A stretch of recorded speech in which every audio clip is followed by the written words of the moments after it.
Պարոն Մխիթարյան, Սարիկ Մինասյան,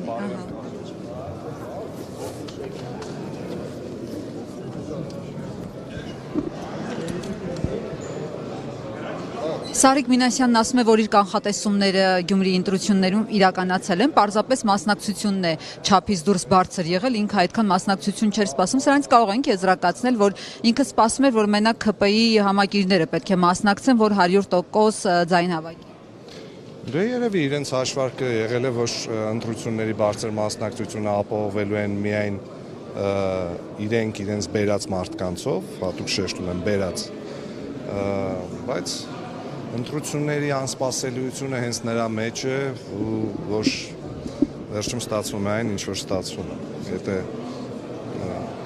ընտրություններին մասնակցում է ոչ միայն իշխող ուժը, ընտրություններին մասնակցում են եւս 8-ը, այո, այն խոսույթը, այն ամեն ինչ որ տեղի ունեցել նաև ձեր աչքի առաջ, խոսում էր նրա մասին, որ այո, լինելու է բարձր մասնակցություն ու չի լինելու բարձր մասնակցություն նրա հաշվին, որ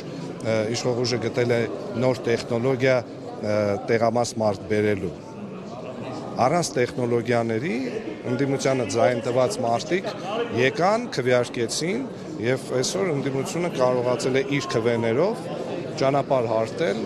ընդդիմադիր քաղաքապետի տեխնացուի համար։ Ես մեծ հույս ունեմ, որ Հայաստանի Հանրապետությունում ընդդիմությունը կկարողանա ճանապարհ հարթել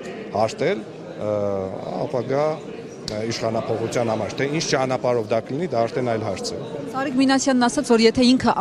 անցողիկ շեմը հաղթահարած պրոիշխանական ուժերի հետ միավորվեր, ինքը դա կաներ կոալիցիոն հուշագրի սկզբունքով, ոչ թե այս, որի դեպքում որևէ պատասխանատվություն այդ ընդդիմադիր ուժերը չեն կրելու Վարդան Ղուկասյանի որոշումների համար, այդպես է։ Ոչինչ, ինչ ուզում է թող ասի Սարիկ Մինասյան։ Կրելու եք պատասխանատվություն։ Մենք հայտարարել ենք, որ ավագանու նիստերին մասնակցելու ենք եւ իրականացնելու ենք այն բոլոր գործառույթները, որը վերապահված է ավագանին։ Մենք չենք ստանձնում ոչ մի պաշտոն, ոչ մի նախապայման առաջ չենք բերում, այլ աշխատելու ենք որպես ավագանի, մեր խղճի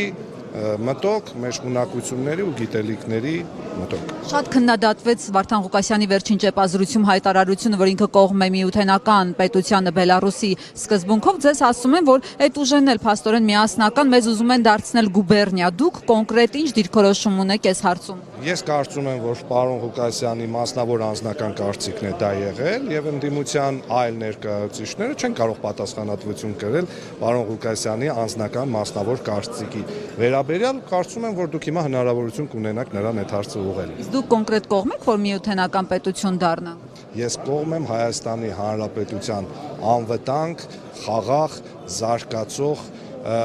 ժպտացող ապագային եւ աշխարհաքաղաքական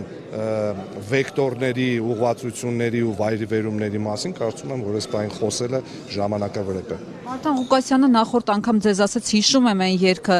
Վարդան ջիպը տուր կռուգում տամ, դուք էլ դրել եք ոնց որ այդ երգը ձեր էջում, այդտեղ իր հասցեին ինչ որ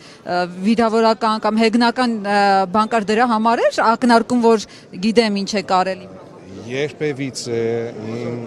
մասնագիտության ընթացքում, որից զգալի հատված է եղել է հումորը,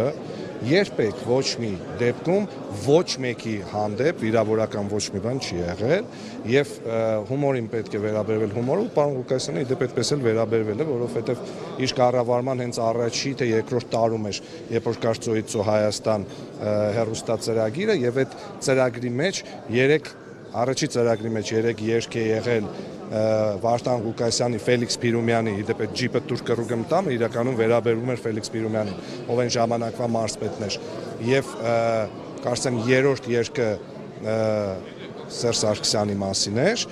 հաջորդ ծրագրի մեջ եղել է եւս 3 երգ, կարծեմ Ռոբերտ Քոչարյանի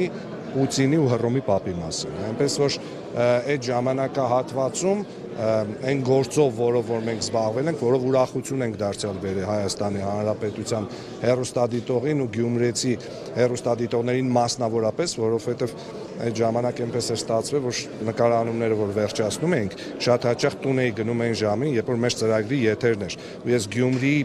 բոլոր բաց պատուհաններից մեր ծրագիրը լսելով գնում հասնում էի տուն։ Այնպես որ իմ կյանքի ու իմ մասնագիտության արած յուրաքանչյուր րոպեի, յուրաքանչյուր պահի համար ես ուրախ եմ ու հպարտ եմ, ու նաև շատ լավ է, որ պարոն Ղուկասյանը հիշում է այդ ամեն ինչ։